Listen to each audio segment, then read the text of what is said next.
minsan'y walang direksyon. Tila kay lupit-lupit nitong panahon. Huwag kang mawawalan ng pag-asa, kailanman ay di nag-iisa. Huwag kang sumuko, huwag kang manlumo, ituloy mo ang laban, bangon kaibigan. Ituloy mo ang laban, bangon kaibigan. Kahit ang landas ay magulo, masikip,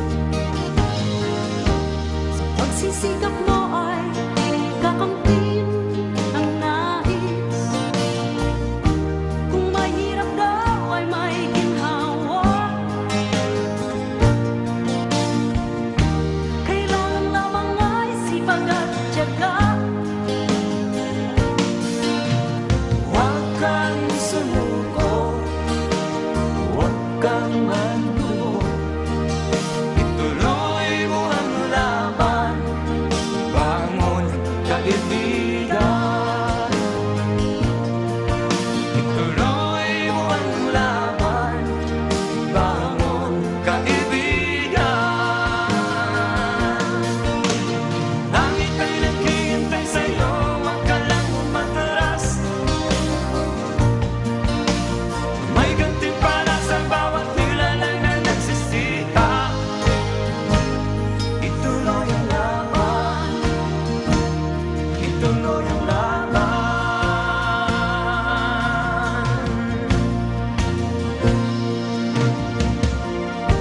Ang buhay kong minsan ay walang direksyon. At tila kay lupit-lupit nitong panahon.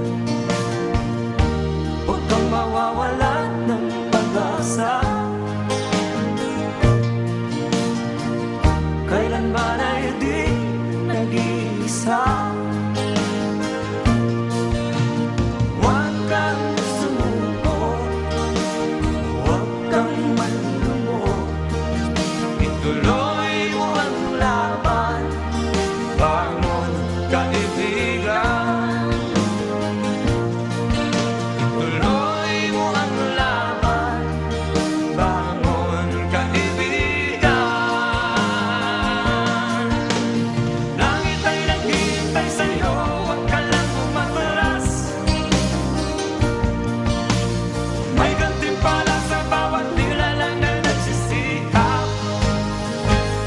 Ituloy ang laban.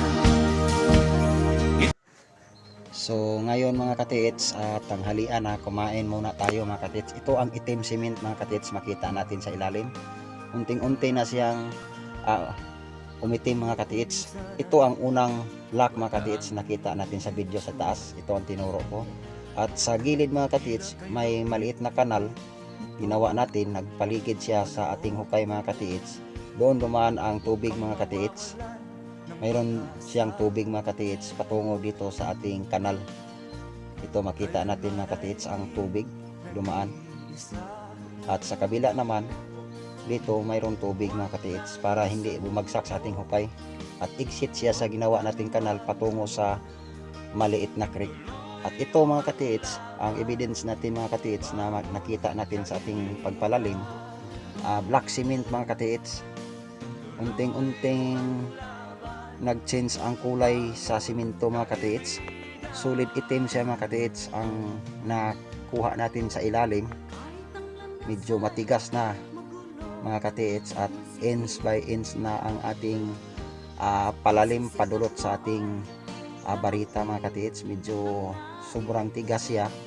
So tiyagaan lang natin mga katiits kasi nakita na natin. So ano pa ang ating gawin? So laban lang tayo mga katiits.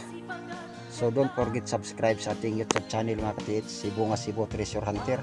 Ito ang ating hukay mga katiits, medyo malalim na patungo sa itaas. Ito At may ginawa tayo ng rope para hindi tayo tamaan ng ulan dito sa ilalim.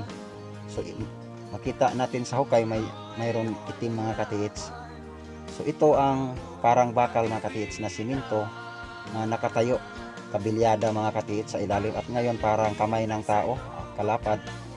Sobrang tigas mga katiits, kaya dandahan tayo palalim kasi matigas yan mga katiits. So ito ang sitwasyon natin ngayon mga katiits. So tuloy ang ating dig site, tuloy ang ating sa paghukay.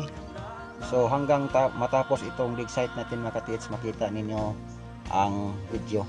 So once again mga katiits, maraming salamat and good morning Philippines.